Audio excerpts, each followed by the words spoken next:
A Copa do Mundo finalmente começou, graças a Deus, e vai ter cobertura especial aqui do Quem Diria. E agora, a grande dúvida, eu acho que da maioria da galera que não acompanha muito de perto o futebol feminino é: quais são as chances do Brasil vencer a Copa? E eu te respondo agora.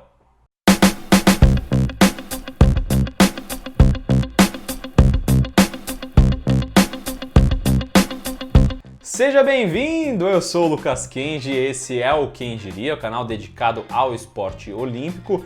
E pra gente criar uma comunidade olímpica, se inscreve aí no canal, também dá aquela badalada gostosa e não esquece de dar também seu like pra gente crescer aí nas buscas e cada vez mais aumentar essa comunidade olímpica, beleza? Então, sem mais demora, já vamos ao assunto desse vídeo, quais são as chances do Brasil.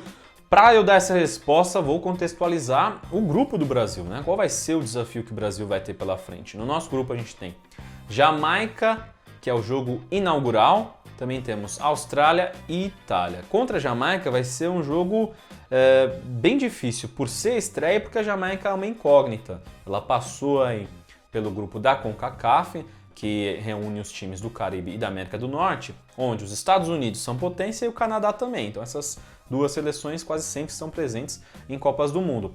Agora, a Jamaica, ninguém sabe muito bem qual vai ser o desempenho, mas o Brasil realmente precisa vencer muito esse jogo, porque o jogo seguinte é contra a Austrália, e a Austrália é uma seleção que está no nível superior ao do Brasil.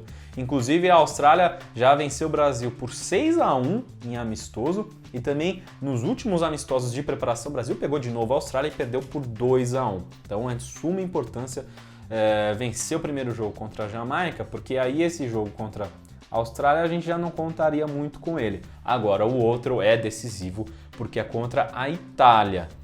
E a Itália não tem a mesma tradição do futebol masculino aí no feminino. Se no masculino é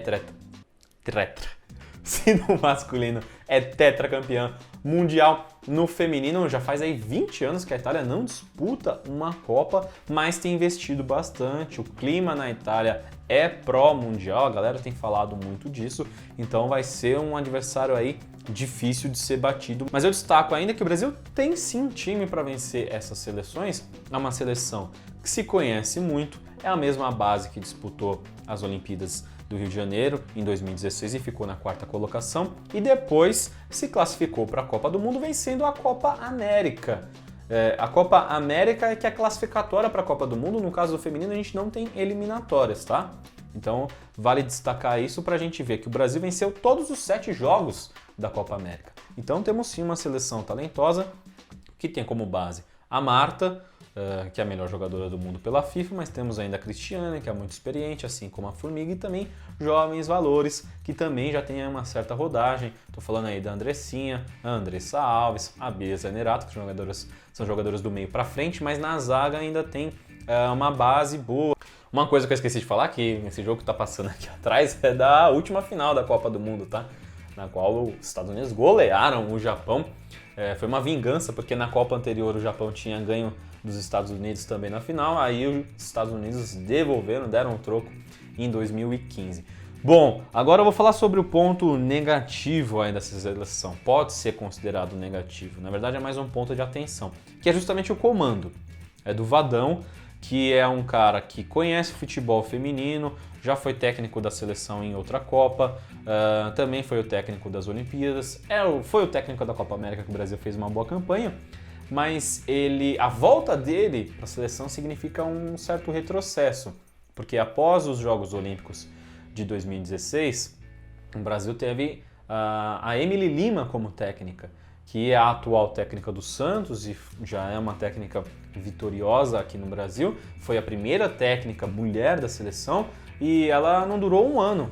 Ela começou muito bem, tendo 7 jogos e 7 vitórias. Depois ela teve um processo aí meio ruim, alguns resultados negativos, inclusive 6 jogos sem vencer. Só que muitas jogadoras não gostariam que ela tivesse sido demitida. Houve um movimento, muitas falaram inclusive que se convocadas não iriam jogar em apoio a Emily, mas nada disso surtiu efeito. Então houve ali já um processo de problema de grupo que o Vadão teve que passar por cima, e aí ele acabou passando na época da Copa América. Só que depois dessa Copa América, que eu tanto falo que o Brasil foi bem, tivemos 10 jogos preparatórios para a Copa do Mundo e o Brasil perdeu 9 em seguida. Imagine aí, o seu time do coração perder 9 jogos consecutivos. Fatalmente a galera já ia falar, pedir a cabeça do técnico, não foi o que aconteceu no futebol feminino, não estou nem pedindo aqui a cabeça do Vadão, só quero esclarecer que não houve um processo de desenvolvimento depois da Rio 2016. Teve um aceno, né, com a Emily e depois teve a volta do Vadão, foi mais ou menos o que aconteceu no masculino, quando a gente teve o 7-1, que o Felipão saiu, aí voltou o Dunga, que já tinha participado da Copa anterior. É mais ou menos isso que está acontecendo no feminino. E outro dado muito ruim é que o Brasil venceu o último jogo oficial em julho de 2018. A gente está quase um ano sem ganhar uma partida no futebol feminino. Então é todo esse histórico que o Brasil vai ter que reverter. E por isso, contando toda essa história, todo esse contexto, vou agora para o meu momento Mãe de Ná, meu prognóstico é que o Brasil não passa das quartas de final. Acho muito difícil, se passar realmente vai ser inacreditável, vai ser super inesperado, porque o momento que o Brasil vive não é bom. Eu já citei que o Brasil tem um time capaz, que vem de bons resultados na América do Sul, porém em nível aí com o europeu e também as seleções que são mais fortes aí da África ou até da Ásia, o Japão é uma potência, o Brasil encontrou muitas dificuldades. Então, para eu chegar nesse prognóstico, eu fiz um exercício de olhar o caminho do Brasil. Como no futebol feminino a gente tem 24 seleções na Copa, não é certinho igual no masculino de sempre passarem as duas melhores colocadas. Então são necessárias as terceiras melhores seleções também em relação à fase de grupos. Eu acho que o Brasil vai ficar entre segundo ou terceiro colocado na primeira fase, porque a Austrália tem um nível superior ao do restante do grupo, deve classificar em primeiro com certa tranquilidade, e o Brasil vai disputar a segunda vaga com a Itália. É muito importante que o Brasil fique em segundo, porque se passar em terceiro, o Brasil pega simplesmente o primeiro colocado do grupo A. E o primeiro colocado do grupo A deve ser a França, que é a seleção anfitriã, é uma das favoritas a vencer a competição. Acho muito difícil que o Brasil consiga vencer a França. Se vencer também vai ser aquele negócio ali do Bumba Meu Boi, um resultadozinho suado. Agora, se passar em segundo, pega seleções também tradicionais, só que ali dá para reverter a situação de alguma forma.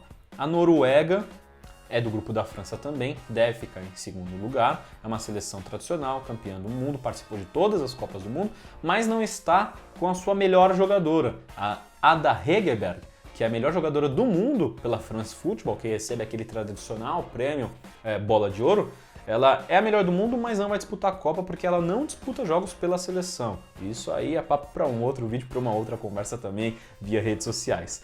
E a outra seleção que também pode passar em segundo nesse grupo A é a Nigéria. Eu acho difícil, acho que vai ser o time europeu, mas a Nigéria é o melhor time africano. Tem inclusive um grande talento que é a Oshoala, é uma jogadora inclusive do Barcelona, mas pela Nigéria e pela Noruega dá para o Brasil passar. Agora pela França eu acho mais complicado e eu acho também muito difícil que o Brasil esteja entre as 8 melhores seleções do mundo. Hoje o Brasil é ranking da FIFA número 10, só na 10ª posição, caiu muito depois desses últimos amistosos aí com derrotas, mas entre as 8 ali do mundo, eu acho difícil o Brasil encontrar algum adversário que consiga passar. Mas eu quero saber agora a sua opinião. Falei besteira? Estou no caminho certo, no caminho errado? Quero ouvir a sua opinião nos comentários. Também deixa lá seu like, repetindo, e também se inscreva no canal. A ideia aqui é a gente construir uma comunidade que todo mundo troque ideia em prol do esporte, beleza? Uma ótima Copa do Mundo para você. Um abraço, até o próximo vídeo.